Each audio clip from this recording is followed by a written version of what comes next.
আমার এই ইউটিউব চ্যানেলে প্রত্যেককে জানাই স্বাগতম। আমরা টাইম অ্যান্ড ডিসটেন্স শিখেছিলাম। আজকে আমরা রিলেটিভ স্পিড সম্বন্ধে জানবো। রিলেটিভ স্পিডটা কি? কিছুই নয়। ধরো একটা বন্ধু, ধরো ২ বন্ধু আছে। একটা বন্ধু ধরো ৫ কিমি/ঘন্টা বেগে এইদিকে যাচ্ছে। আরেকটা বন্ধু সে ৩ কিমি/ঘন্টা বেগে একই দিকে যাচ্ছে। সেক্ষেত্রে যেটা হবে আরকি, যে এদের ১ ঘন্টায় এদের যে দূরত্বটা সেটা কত কিলোমিটার হবে সেটা বার করতে হবে। মানে আমি বলতে চাইছি যে ৫ কিলোমিটার আর ৩ কিলোমিটার/ঘন্টা যদি একই দিকে যায়, তাহলে ৫ কিমি/আওয়ার থেকে -৩ কিমি/আওয়ার যদি বিয়োগ দিই, তাহলে সেক্ষেত্রে হচ্ছে 2 কিমি/আওয়ার। তার মানে ১ ঘন্টায় ২ কিলোমিটার ডিসটেন্স তারা হচ্ছে তাদের মধ্যবর্তী থাকবে। মানে যেটা বলতে চাইছি, ধরো একই দিকে দুজন যাচ্ছে। এ যাচ্ছে ধরো ৫ কিমি/ঘন্টা বেগে, তার মানে ১ ঘন্টায় যাবে ৫ কিলোমিটার। আর বি যাচ্ছে ধরো ৩ কিমি/ঘন্টা বেগে। তাহলে সেক্ষেত্রে ১ ঘন্টা পর ডিসটেন্সটা কিরকম হবে? মানে এ ১ ঘন্টায় যাবে ৫ কিলোমিটার। ধরো এখান পর্যন্ত হচ্ছে ৫ কিলোমিটার, ৫ কিমি। এখান পর্যন্ত ধরো ৫ কিলোমিটার। তাহলে এখানে এ ১ ঘন্টায় এসে পৌঁছাবে। বি তাহলে কোনখানে যাবে? যে ১ ঘন্টায় ৩ কিলোমিটার যাবে, মানে এইখানটায়। এটা ধরো ৩ কিলোমিটার। তাহলে বি এখানে এসে পৌঁছাবে। এদের যে এই যে মধ্যবর্তী দূরত্ব, সেই দূরত্বটা কত হবে? যে ২ কিলোমিটার হবে। এটাই হচ্ছে আপেক্ষিক গতিবেগ বা রিলেটিভ স্পিড। এটাই হচ্ছে আপেক্ষিক গতিবেগ বা রিলেটিভ স্পিড। এটাই হচ্ছে এই যে ২ কিমি/আওয়ার, এটাই হচ্ছে রিলেটিভ স্পিড। রিলেটিভ স্পিড বা আপেক্ষিক গতিবেগ।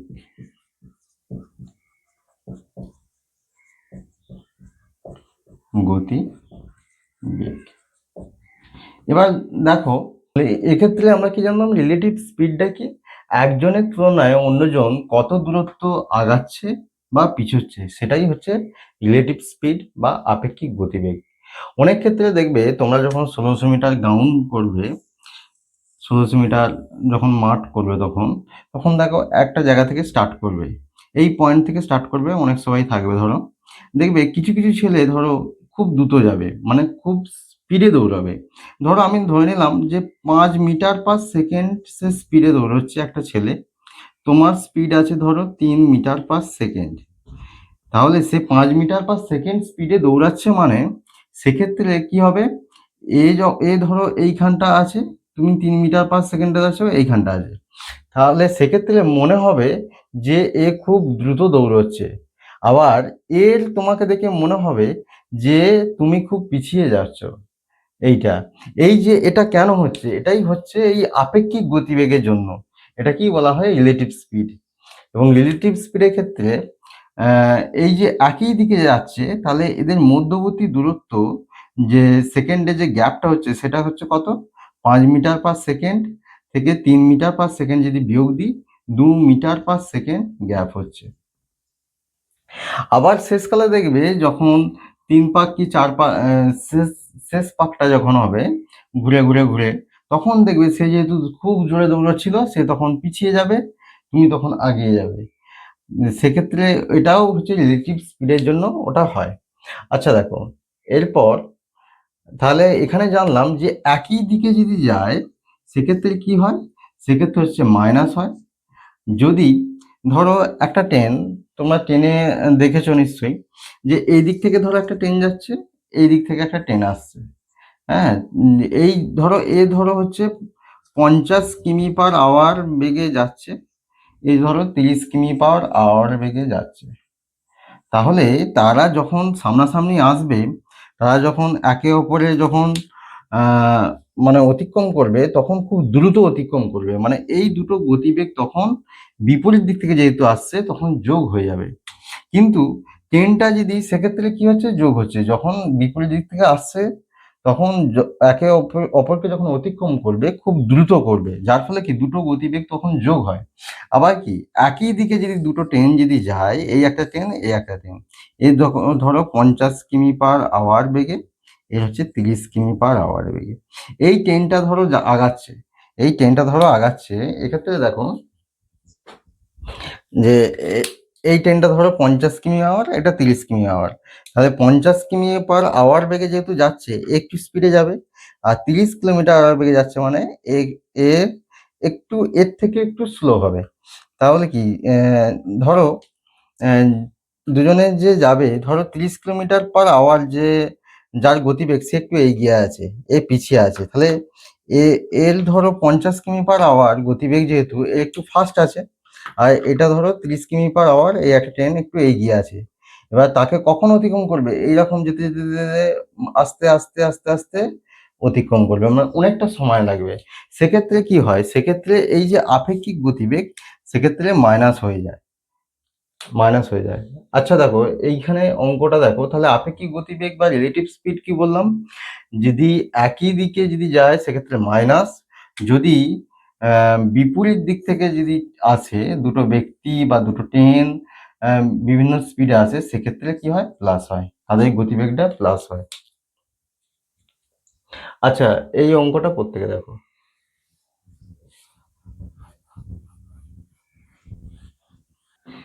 এক্ষেত্রে অঙ্কটা যেটা বলেছে যে সকাল 10টায় আর এবং এস যথাক্রমে 3 কিমি/ঘন্টা এবং 4 কিমি/ঘন্টা বেগে পরস্পরের দিকে যাত্রা শুরু করে। যাত্রার শুরুর সময় যদি তাদের মধ্যেকার দূরত্ব এত কিমি হয়, তারা কোন সময়ে পরস্পর মিলিত হবে? খুব গুরুত্বপূর্ণ একটা প্রশ্ন। দেখো, এখানে আর এবং এস বলেছে, ধরো এটা আর আর এটা হচ্ছে এস।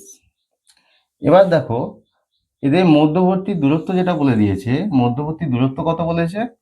17.5 কিলোমিটার। 17.5 কিলোমিটার, এটা মধ্যবর্তী দূরত্ব। আর আর এর স্পিড হচ্ছে 3 কিমি/ঘন্টা, আর এস এর স্পিড হচ্ছে 4 কিমি/ঘন্টা। 4 কিমি/ঘন্টা। যাত্রার শুরুর সময় যদি তাদের মধ্যে দূরত্ব এত হয়, তারা কোন সময় পরস্পর মিলিত হবে? তাহলে খুব গুরুত্বপূর্ণ অঙ্ক, যে মধ্যবর্তী দূরত্ব দিয়ে দিয়েছে আর গতিবেগ দিয়েছে। সবার প্রথমেই আমি যে যে নিয়মটা জেনেছিলাম আর কি, যে ডিস্টেন্স ইকুয়াল টু, মেন যে আমাদের যে সূত্র ছিল আর কি, যে ডিস্টেন্স ইকুয়াল টু কি ছিল? Distance equal to time into speed. এক্ষেত্রে দেখো, ডিস্টেন্স দিয়ে দিয়েছে। ডিস্টেন্স কত দিয়েছে? ডিস্টেন্স দিয়েছে হচ্ছে 17.5 কিলোমিটার। আচ্ছা, স্পিড দিয়ে দিয়েছে। স্পিডটা ধরো এইখানে এই দিক থেকে এ যাচ্ছে আর এই দিক থেকে এ আসছে, স্পিডটা আমাদের বার করতে হবে। দেখো, একটু আগে আমরা জানলাম যেটা, দুই ব্যক্তি, সেক্ষেত্রে এদের যে গতিবেগটা কি হবে? প্লাস হবে। এদের যে গতিবেগটা প্লাস হবে, কারণ এ ধরো একটা স্পিডে এইদিকে আসছে, এ একটা স্পিডে এইদিকে আসছে, তো খুব তাড়াতাড়ি আসছে, যার ফলে তাদের গতিবেগটা প্লাস হচ্ছে। তাহলে 3 কিলোমিটার 4 কিলোমিটার যদি যোগ করা হয়, সেক্ষেত্রে রিলেটিভ স্পিড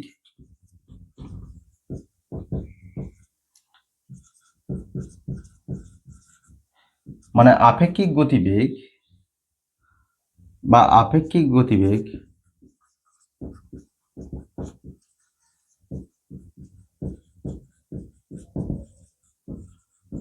গতিবেগ এটা সমান কি হচ্ছে? এটা সমান, মানে যেহেতু পরস্পরের দিকে আসছে 4 কিলোমিটার/আওয়ার এবং 3 কিলোমিটার/আওয়ার, সেক্ষেত্রে কি হবে? সেক্ষেত্রে এটা যোগ হবে। একই দিকে গেলে হচ্ছে মাইনাস, মনে রাখবে, একই দিকে গেলে হচ্ছে মাইনাস। আর যদি পরস্পর দিকে আসে, সেক্ষেত্রে কি হয়? প্লাস হয়। তাহলে এক্ষেত্রে পরস্পর দিকে আসছে মানে প্লাস, তার মানে 7 কিমি/আওয়ার হলো। তাহলে এক্ষেত্রে যেটা আমরা স্পিড, আপেক্ষিক গতিবেগ, সেটা পেয়ে গেলাম 7 কিমি/আওয়ার। তাহলে এক্ষেত্রে আমরা টাইমটা বার করতে পারবো। হ্যাঁ, টাইম সমান কি? স্পিডটা ওই দিকে গেলে ডি এর নিচে, টাইম সমান d/s, তাই তো? তাহলে এক্ষেত্রে দেখো, টাইমটা বার করছি। টাইম সমান কি? Distance by speed. ডিস্টেন্স কত? 5 কিলোমিটার। আর টাইমটা কত, এই স্পিডটা কত, 7 কিমি পার আওয়ার। কিমি কিমি কেটে গেল, আওয়ারটা উপরে গেলে ঘন্টা হয়ে যাচ্ছে, তার মানে ঘন্টা।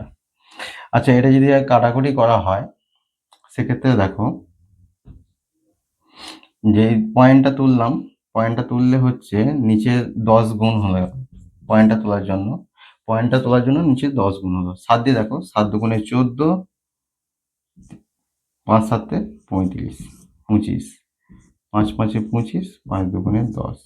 তার মানে কত ঘন্টা হচ্ছে এটা? 5কে যদি 2 দিয়ে ভাগ করা হয় সেক্ষেত্রে মানে 5/2 ঘন্টা। তার মানে 5/2 ঘন্টা, 5/2 মানে 5কে যদি 2 দিয়ে যদি ভাগ করা হয় সেক্ষেত্রে কত হচ্ছে, 2 2-এ 4, 1, যে 1টা যেহেতু 2 এর থেকে ছোট তাহলে পয়েন্ট দিলাম 0, 5 দিয়ে চলে গেল 10, মানে 2.5 ঘন্টা। 5কে 2 দিয়ে ভাগ করলে আড়াই হয়, 2.5 ঘন্টা। তাহলে কি 2 ঘন্টা। এই পয়েন্টটা তোলার জন্য আমরা কি করব, যে যেহেতু ঘন্টা আছে মিনিটে রাখবো, কারণ আমাদের অ্যান্সারে আছে মিনিট আছে, অ্যান্সারে মিনিট আছে। সেক্ষেত্রে 5টা 0.5কে আমরা কত দিয়ে গুণ করব, 60 দিয়ে গুণ করে দেবো। 0.5কে 60 দিয়ে গুণ করে দেবো, মিনিট হয়ে যাবে। সেক্ষেত্রে 2 ঘন্টা প্লাস 5 6 30, মানে 300, মানে 1 ঘর আগে দশমিক, এত কি মিনিট, মানে 2 ঘন্টা 30 মিনিট। এক্ষেত্রে দেখো যে অঙ্কে বলেছে 10টার সময় যাত্রা শুরু করেছিল। তাই সকাল 10টার সময় যেহেতু যাত্রা শুরু করে, তারা মিলিত হচ্ছে কত ঘন্টা পর, 2 ঘন্টা 30 মিনিট পর। তাহলে 2 ঘন্টা 10টা প্লাস 2 ঘন্টা 30 মিনিট যদি যোগ করা হয় সেক্ষেত্রে হয়ে যাবে 12টা 30 কি মিনিট। এটা হচ্ছে অ্যান্সার, 12টা 30 মিনিট। তাহলে এক্ষেত্রে যে অঙ্কটা আমরা করলাম সেটা একটু ভালো করে বুঝতে হবে। কিছুই নয়, যে দুটো গতিবেগ দুদিক থেকে আসছে মানে মানে খুবই স্পিডে কাছের দিকে আসছে, কাছাকাছির দিকে আসছে দুজনে। সেক্ষেত্রে তাদের দুজনের গতিবেগটা কি হচ্ছে, যোগ হচ্ছে। তার মানে রিলেটিভ স্পিড আমাদেরকে বার করতে হবে। রিলেটিভ স্পিড কি, একই দিকে পরস্পরের দিকে যদি আসে সেক্ষেত্রে কি হয়, রিলেটিভ স্পিডটা যোগ হয়। যোগ করে রিলেটিভ স্পিডটা বার করলাম, মানে আপেক্ষিক গতিবেগটা বার করলাম। বার করার পর ডিস্টেন্স আমাদের বলে দিয়েছে, সেই ডিস্টেন্সকে আপেক্ষিক গতিবেগ দিয়ে যদি ভাগ করি, বা আমরা জানি D is equal to time into speed, মানে distance equal to time into speed. এক্ষেত্রে টাইম বার করতে হচ্ছে, তাহলে ডিস্টেন্স বাই স্পিড। তাহলে ডিস্টেন্স এখানে আছে, স্পিডটা এখানে লিখলাম, লিখে দশমিক তোলার জন্য নিচে 10 গুণ করলাম, করে 5/2 ঘন্টা। 5/2 ঘন্টা মানে 2.5 ঘন্টা। এই 0.5টাকে মিনিটে আনলাম, কারণ ঘন্টাকে 60 দিয়ে গুণ করলে আবার মিনিটে হয়, তাই 2 ঘন্টা 30 মিনিট হলো। সেই 2 ঘন্টা 30 সকাল 10টায় শুরু করেছিল, তাহলে কত ঘন্টা পর মিলিত হবে, এই 2 ঘন্টা 30 মিনিট পর। তার মানে 10টা প্লাস 2 ঘন্টা 30 মিনিট সমান 12টা 30 মিনিট। খুব সহজ অঙ্ক। পরবর্তী অঙ্কটা প্রত্যেকে দেখো। তো এই অঙ্কটা দেখো, খুব গুরুত্বপূর্ণ একটা অঙ্ক। বলেছে এক ব্যক্তি পি থেকে কিউ পর্যন্ত পায়ে হেঁটে যায় এবং কিউ থেকে পিতে ট্যাক্সি করে ফিরে আসে। যাতায়াতে মোট সময় নেয় 16 ঘন্টা, কিন্তু সমগ্র পথে যদি ট্যাক্সিতে যাওয়া আসা করত তবে 4 ঘন্টা সময় কম লাগতো। যদি যাওয়া আসা কেবলমাত্র হেঁটে যায় তবে কত সময় লাগবে। খুব গুরুত্বপূর্ণ অঙ্ক, সোজা অঙ্ক। দেখো খুব সহজ, দেখো পি থেকে কিউ, এটা ধরো পি, এটা কিউ। বলেছে পায়ে হেঁটে যায় এবং ট্যাক্সি করে ফিরে আসে। যখন পায়ে হেঁটে যাচ্ছে এবং ট্যাক্সি করে ফিরে আসছে তখন সময় লাগছে বলছে, বলছে ট্যাক্সিতে যেত, মানে পায়ে না হেঁটে ট্যাক্সিতে যেত এবং ট্যাক্সিতে আসতো, তাহলে এর থেকে 4 ঘন্টা কম সময় লাগতো। 4 ঘন্টা কম সময় লাগতো মানে সে বলতে চাইছে 16 থেকে 4 ঘন্টা কম মানে 12 ঘন্টা। তার মানে সে 6 ঘন্টায় গেছে, 6 ঘন্টায় আসতো। ট্যাক্সিতে ট্যাক্সিতে যদি যেত 6 ঘন্টা লাগতো, যেতে 6 ঘন্টা, আসতে 6 ঘন্টা লাগতো। কিন্তু এক্ষেত্রে লেগেছে 16 ঘন্টা, তার মানে কি সে এসেছে 6 ঘন্টা, তাহলে পায়ে হেঁটে যেতে কত সময় লেগেছে? তাহলে এই যে 6 ঘন্টা বিয়োগ দিই 10 ঘন্টা, তার মানে সে পায়ে হেঁটে 10 ঘন্টা গেছে, এসেছে 6 ঘন্টা, ট্যাক্সিতে এসেছে 6 ঘন্টা। এই জিনিসটা হয়েছে, পায়ে হেঁটে 10 ঘন্টা গেছে আর ট্যাক্সিতে এসছে 6 ঘন্টা লেগেছে। এবার কোশ্চেন আমাদের বলেছে যদি সে ট্যাক্সিতে যদি না আসতো, যদি পায়ে হেঁটেই যেত বা আসতো, সেক্ষেত্রে কত সময় লাগবে? সেক্ষেত্রে দেখো, পায়ে হেঁটে যেতে সময় লেগেছে 10 ঘন্টা, আবার যদি সে পায়ে হেঁটে আসে 10 ঘন্টা, তার মানে 20 ঘন্টা টাইম লাগলো। টোটাল 20 ঘন্টা টাইম লাগলো। খুব সহজ অঙ্ক।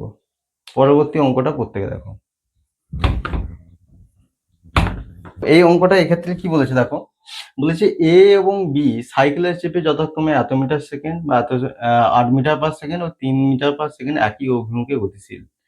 কোনো এক সময় বি এ থেকে 180 মিটার এগিয়ে ছিল, পরবর্তী 70 সেকেন্ডে তাদের মধ্যে দূরত্ব কত ছিল? দেখো,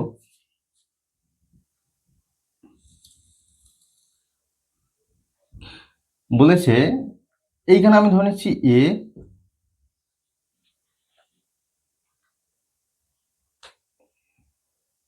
বি এ থেকে, হ্যাঁ এখানে ধরে নিচ্ছি এ, এখানে ধরে নিচ্ছি বি, বি তারা বলছে একই অভিমুখে গতিশীল, মানে এই দিকে যাচ্ছে, একই অভিমুখ মানে ধরো এই দিকে যাচ্ছে, অভিমুখে গতিশীল। এর গতিবেগ বলে দিয়েছে 8 মিটার/সেকেন্ড আর বি এর গতিবেগ হচ্ছে 5 মিটার/সেকেন্ড, এবং বলছে কোনো এক সময় বি এর থেকে 180 মিটার এগিয়ে ছিল। ধরো এই ডিস্টেন্সটা আছে 180 মিটার, এই ডিস্টেন্সটা আছে 180 মিটার, মানে এ এবং বি এর মাঝে। এবার পরবর্তী 70 সেকেন্ডে তাহলে তাদের মধ্যে দূরত্ব কত হবে? দেখো, আচ্ছা একই দিকে যেহেতু গতিবেগ, আমি একটু আগেই বললাম একই দিকে যদি গতিবেগ হয় সেক্ষেত্রে স্পিড কি হয়, দুজনের স্পিড মাইনাস হয়। তার মানে রিলেটিভ স্পিডটা কি হবে? রিলেটিভ স্পিডটা কি হবে? বড়টা থেকে ছোটটা বিয়োগ হয়ে যাবে, মানে 8 মিটার/সেকেন্ড মাইনাস 5 মিটার/সেকেন্ড, তার মানে 3 মিটার/সেকেন্ড। এইটা হলো, তার মানে 1 সেকেন্ডে সে কত মিটারে যায়? 1 সেকেন্ডে যায়, মানে ডিস্টেন্স তাদের মধ্যে হয়, দূরত্ব হয় আর কি 3 মিটার মতো। দেখো, এটা যেহেতু গতিবেগ 8 মিটার/সেকেন্ড, এটা যেহেতু একটু কম, এক সময় দেখবে এটাকে হয়তো ওভারটেক করে চলে যাবে, বা এটা যাই হোক 1 সেকেন্ডের মধ্যে 3 মিটার ডিস্টেন্স কভার হবে। এবার অঙ্কে বলেছে পরবর্তী 70 সেকেন্ডে তাদের মধ্যে দূরত্ব কত হবে? তাহলে 1 সেকেন্ডের ডিস্টেন্স হচ্ছে 3 মিটার, তাহলে 70 সেকেন্ডে কত হবে? কত হচ্ছে? একের সঙ্গে 70 গুণ করলে 70 হলো, 3-র সঙ্গে 70 গুণ করলে কত হচ্ছে? 210 মিটার। হ্যাঁ, 210 মিটার। তাহলে দেখো, এই যে তাদের মধ্যে দূরত্ব 210 মিটার, কিন্তু এই যে মধ্যবর্তী যে 180 মিটার, এইটা যখন এর যদি গতিবেগটা যেহেতু বেশি, তাহলে একে এইটা কভার করতে হচ্ছে, কভার করে দেখা যাবে কোনো এক সময় এ হচ্ছে, মানে আমি বলতে চাইছি 210, 210 থেকে যদি এই 180 মিটারটা যদি মাইনাস করে দিই, তাহলে সেক্ষেত্রে কত হচ্ছে? 30 মিটার। এক্ষেত্রে যে অ্যান্সারটা হবে 30 মিটার হচ্ছে তাদের মধ্যে দূরত্ব থাকবে, 30 মিটার দূরত্ব থাকবে। এইটা, এটা আরেকটা পদ্ধতিতে হয়। দেখো, দেখো পরবর্তী 70 সেকেন্ড মানে 8 মিটার/সেকেন্ড, এটা যদি 560 হয়, 560, আর মানে এ যদি যায় পরবর্তী 70 সেকেন্ডে 8 মিটার/সেকেন্ড স্পিড নিয়ে যদি যায়, পরবর্তী 70 সেকেন্ডে কত মিটার যাবে? 560 মিটার। আচ্ছা, যেহেতু দেখো 5 মিটার/সেকেন্ড, বি কিন্তু এইখান থেকে ধরো শুরু হচ্ছে, একে এই ডিস্টেন্সটা কভার করতে হচ্ছে না বিকে, তাহলে 5 মিটার/সেকেন্ড পরবর্তী 70 সেকেন্ডে কত মিটার যাবে? 5×7=35, হ্যাঁ 350 মিটার। এটা যদি বিয়োগ করে দিই, সে বিয়োগ করলেই হবে না, কিন্তু বি এই যে এটা যাচ্ছে না, হ্যাঁ, এইটা বি এর যে গতিবেগ সেটা থেকে মাইনাস হবে। তার মানে হচ্ছে যেটা বলতে চাইছি 0, 1, 210, এইখান থেকে এই 180 মিটারটা এটাকেও মাইনাস করতে হবে। 180 মিটার, 0, 3 মিটার। বোঝা গেল কি? যাই হোক, দুটো প্রসেস বললাম, দুটো প্রসেসের মধ্যে আমার মতে বলে এই প্রসেসটা বোঝার জন্য ভালো। এক্ষেত্রে অঙ্কটা যেটা করলাম, যেহেতু দুজনে একই দিকে যাচ্ছে, রিলেটিভ স্পিডটা বার করলাম যে 3 মিটার পার সেকেন্ড। এবার দেখলাম 1 সেকেন্ডে যাচ্ছে 3 মিটার দূরত্ব, মানে তাদের মধ্যবর্তী দূরত্ব যে গ্যাপটা সেটা 3 মিটার হচ্ছে। তাহলে 70 সেকেন্ডে কত মিটার হচ্ছে? 210 মিটার। তাহলে এই যে এর যে গতিবেগ এর থেকে তো বেশি, তাহলে এ আস্তে আস্তে আগাবে। সেক্ষেত্রে কি হচ্ছে, একে এই 180 মিটারটাকে কভার করতে হচ্ছে। যার ফলে কি 210 মিটার থেকে 180 মিটার বিয়োগ করলাম, সেক্ষেত্রে 30 মিটার তাদের মধ্যবর্তী দূরত্ব থাকবে। পরবর্তী অঙ্কটা করতে গেলে প্রত্যেকটা অঙ্ক খুব গুরুত্বপূর্ণ অঙ্ক। মন দিয়ে আমাদেরকে দেখতে হবে, বুঝতে হবে। প্রত্যেকটা অঙ্ক বুঝতে হবে, না বুঝে আগালে কিন্তু হবে না। বুঝে বুঝে আগাতে হবে, যার ফলে কি অন্য টাইপের কোনো অঙ্ক দিলে যাতে আমরা সেটা করতে পারি।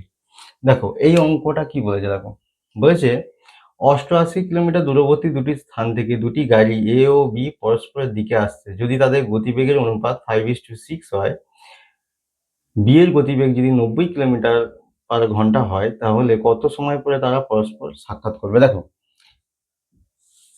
দুটো একটা ডিস্টেন্স আছে, এই ডিস্টেন্সটা মধ্যবর্তী দূরত্বটা বলে দিচ্ছে 88 কিলোমিটার। দেখো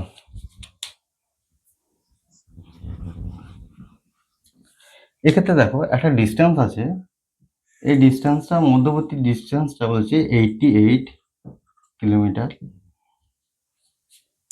এটা ধরো এ আর এটা ধরো বি।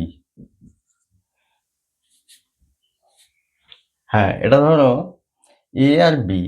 এই যে বি এর যে গতিবেগ স্পিড, যেটা বি এর যে স্পিড সেটা কত বলে দিয়েছে? বলে দিয়েছে 90 কিমি পার আওয়ার। বলছে পরস্পরের দিকে আসছে, মানে এর যে গতিবেগ এবং বি এর গতিবেগ তারা কি পরস্পরের দিকে আসছে। দুটো গাড়ি কি বলছে? পরস্পরের দিকে আসছে। সেক্ষেত্রে দেখো এখানে একটা খুব একটা অনুপাত বলে দিয়েছে যে এ ইস টু বি, এদের গতিবেগের অনুপাত মানে স্পিডের অনুপাত কত বলে দিয়েছে? বলেছে 5:6। 5:6। প্রত্যেকে লক্ষ্য করে দেখো বি এর গতিবেগ আমাদের কত বলেছে? 90 কিমি পার ঘন্টা। তার মানে এই যে 6 ইউনিট, এটা সমানই 90 কিলোমিটার পার ঘন্টা। তাহলে 1 ইউনিট সমান কত হবে বলো? 90/6 কিলোমিটার পার ঘন্টা। 6×15 কিমি পার আওয়ার। এটা কেন নিচে হলো? কারণ এর সঙ্গে কিছু না, মানে 1 গুণ আছে ধরো, তাহলে গুণ আছে, সমান চিহ্ন ওইদিকে গেলে ভাগ আকারে হবে, তাই নিচে লিখলাম 90/6 কিমি পার ঘন্টা। তার মানে 15 কিমি পার ঘন্টা 1 ইউনিটের ভ্যালু। কিন্তু এখানে এর কত ইউনিট আছে? 5 ইউনিট আছে। তাহলে 1 ইউনিট সমান কত হচ্ছে? 1 ইউনিট সমান কত হচ্ছে? 15 কিমি পার ঘন্টা। তাহলে 5 ইউনিট এদিকেও 5 দিয়ে গুণ করতে হবে, এইদিকেও সমান চিহ্ন এইদিকেও 5 দিয়ে গুণ করতে হবে, তবেই তো সমান হবে। তাহলে 5 ইউনিট সমান কত হলো? 75 কিমি পার ঘন্টা। 5 ইউনিট সমান 75 কিমি পার ঘন্টা। তাহলে এর যেটা স্পিড পেলাম আমরা, এর স্পিডটা কত পেলাম? যে 75 কিমি পার ঘন্টা। তাহলে দেখো দুটো গাড়ি দুদিক থেকে ধরো আসছে, এই আসছে 90, 1 ঘন্টা প্রতি ঘন্টায় 90 কিলোমিটার বেগে এদিকে আসছে, এ আসছে ধরো প্রতি ঘন্টায় 75 কিলোমিটার ঘন্টা বেগে এদিকে আসছে। তাহলে 1 ঘন্টায় তারা যদি এইদিকে আসে, তাহলে কত কিলোমিটার ডিস্টেন্স অতিক্রম করবে? মানে আমি বলতে চাইছি, যেহেতু পরস্পর বিপরীত দিক থেকে আসছে, যেহেতু সেক্ষেত্রে রিলেটিভ স্পিড আমাদের বার করতে হবে। রিলেটিভ স্পিড বার করতে গেলে কি হবে? তাদের স্পিডগুলো পরস্পর অভিমুখে যেহেতু আসছে যোগ হবে। তাহলে রিলেটিভ স্পিড আচ্ছা, এই রিলেটিভ স্পিডটা কেন বার করছি? কারণ মেন যেটা আমাদের বার করতে হবে এক্ষেত্রে টাইম বার করতে হবে। আমাদের সূত্র একটাই, distance equal to time into speed. তাহলে টাইম সমান কি হবে? এই স্পিডটা সমান চিহ্ন দিয়ে গেলে ডি এর নিচে হয়ে যাবে, ডি বাই এস, মানে time equal to distance by speed. এক্ষেত্রে দেখো প্রত্যেকে লক্ষ্য করো, ডিস্টেন্সটা দিয়ে দিয়েছে 88 কিলোমিটার, স্পিডটা আমাদের বার করতে হবে। যেহেতু তারা বিপরীত অভিমুখ থেকে আসছে, পরস্পরের দিকে আসছে, সেক্ষেত্রে কি হবে, তাদের গতিবেগগুলো যোগ হবে। তাহলে রিলেটিভ স্পিড সমান 90 প্লাস 75 কি কিমি পার আওয়ার, সেক্ষেত্রে যদি যোগ হয় সেক্ষেত্রে 165 কিমি পার আওয়ার, সেক্ষেত্রে 165 কিমি পার আওয়ার। দেখো এখানে অ্যান্সার কিন্তু দিয়ে আছে মিনিটে। আচ্ছা দেখো, এবার টাইমের যে সূত্রটা আমরা বার করেছিলাম এখানে, তাহলে টাইম সমান কত টাইম লাগবে, টাইম সমান কি speed, sorry distance, distance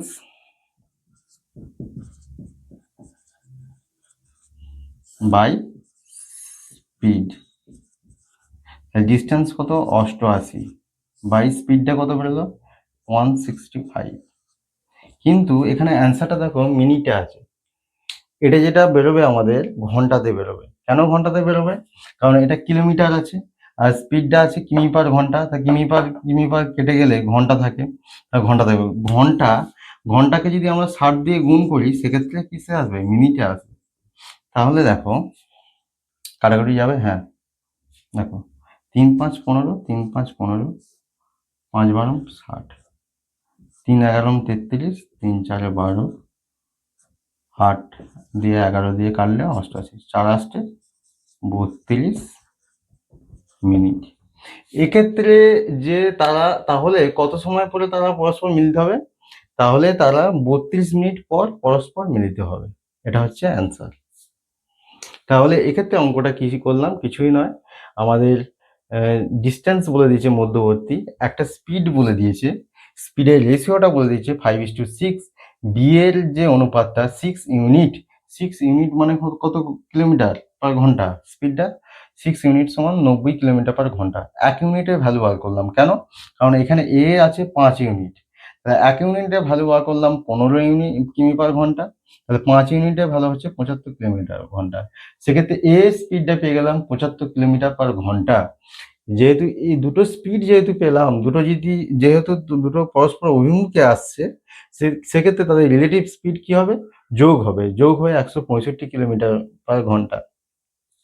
time বার করার সময় আমাদের সূত্র একটাই, distance equal to time into speed. তাহলে টাইম বার করার সময় ডিস্টেন্স কি হবে, ডিস্টেন্স বাই স্পিড। সেক্ষেত্রে ডিস্টেন্স হচ্ছে 88 আর স্পিড হচ্ছে 165। যেহেতু অ্যান্সার ওখানে মিনিটে আছে, আমরা 60 দিয়ে গুণ করে দিলাম, দেখা গেল 32 মিনিট। পরবর্তী অঙ্কটা করতে গেলে দেখো, জানি অঙ্কগুলো একটু লেন্দি হচ্ছে, কিন্তু প্রত্যেকটা অঙ্ক একটু বুঝে বুঝে করতে হবে, যাতে পরবর্তীকালে অঙ্ক যেন আটকে যায়। আর একবার যদি বুঝে বুঝে করো সেক্ষেত্রে যে কোনো অঙ্ক সেকেন্ডে নামিয়ে দেবে। এটা বোঝানোর জন্য একটু লেন্দি হচ্ছে, আর সেকেন্ডে নেমে যাবে। দেখো এই অঙ্কটা দেখো, বলেছে একটি বিড়ালে 5 লাফ যেতে যে সময় লাগে, সেই সময়ে একটি কুকুর 4 লাফ যায়, কিন্তু 3 লাফ বিড়ালের 4 লাফের সমান, কিন্তু 3 লাফ বিড়ালের 4 লাফের সমান। মানে বলতে চাইছে কুকুরের 3 লাফ, ধরো এটা কুকুর, এর যে 3 লাফ সমান বিড়ালের 4 লাফের সমান। তাহলে সেক্ষেত্রে ধরে নিচ্ছি কুকুরে 1 লাফ সমান কত হবে, তাহলে 3টে সমান চিহ্ন দিয়ে গেলে 4/3 বিড়ালের লাফ। সেক্ষেত্রে দেখো কেন এই একটা বার করলাম, কারণ ধরো কুকুর আর বিড়াল, ডগ ক্যাট এইসব লিখছি না, সিম্পল এমনি বোঝার জন্য কুকুর মানে কে ধরলাম, বিড়াল মানে অনুপাতে ধরলাম। হ্যাঁ, এক্ষেত্রে দেখো যে যে একটি বিড়ালের 5 লাফ যেতে যে সময় লাগে 4 লাফ যায়, মানে একটা বিড়াল 5 লাফ যেতে যে সময় লাগে, কুকুরের সেটা হচ্ছে 4 লাফ যায়। বিড়াল ও কুকুর স্পিডের অনুপাত কত? হ্যাঁ, তাহলে স্পিডের যে অনুপাত সেক্ষেত্রে কি হবে, দেখো কুকুরের 4 লাফ, একটি কুকুরের 4 লাফ সমান 4/3 বিড়াল লাফ। তার মানে কুকুরে 1 লাফ সমান হচ্ছে 4/3 বিড়াল লাফ। তাহলে 4 লাফ সমান কি হবে? 4 গুণিতক 4/3 বিড়ালের লাফ বাই 5। দেখো 16/3 এটা গুণ করলে ইস্টু 5, তার মানে 16:5। 3 5 15, সরি 3 5 15, মানে কি করলাম, উভয় দিকে 3 দিয়ে গুণ করলাম, উভয় দিকে 3 দিয়ে গুণ করলাম, মানে 16:15। এটা কি হলো? কুকুর ইস্টু বিড়ালের স্পিডের গতিবেগ। কিন্তু কোশ্চেনে ভালো করে দেখো, আগে বিড়াল আছে তারপর কুকুর আছে, এক্ষেত্রে অনেক অসুবিধা হয়ে যায়। তার মানে আগে বিড়াল আছে তারপর কুকুর অনুপাত চেয়েছে, তাই বিড়ালের অনুপাত কত ছিল? 15, আর কুকুরের অনুপাত কত? 16। এক্ষেত্রে 15:16, মানে হচ্ছে অপশন বি হচ্ছে সঠিক উত্তর। খুব সহজ সহজ গুরুত্বপূর্ণ অঙ্ক, আমরা বুঝে বুঝে আগাবো এবং এক্সামে খুব আমাদের সহযোগিতা করবে এইগুলো অঙ্কগুলো। এইগুলো অঙ্কগুলো এক্সামে এসেছে বা আসে, এই অঙ্কগুলো একটু ডিটেলসে জানলে পরবর্তীকালে সুবিধা হবে আর কি। ঠিক আছে, আজকে এখান পর্যন্তই থাক। প্রত্যেকে একটু চ্যানেলটা লাইক, শেয়ার, সাবস্ক্রাইব করে দেবেন।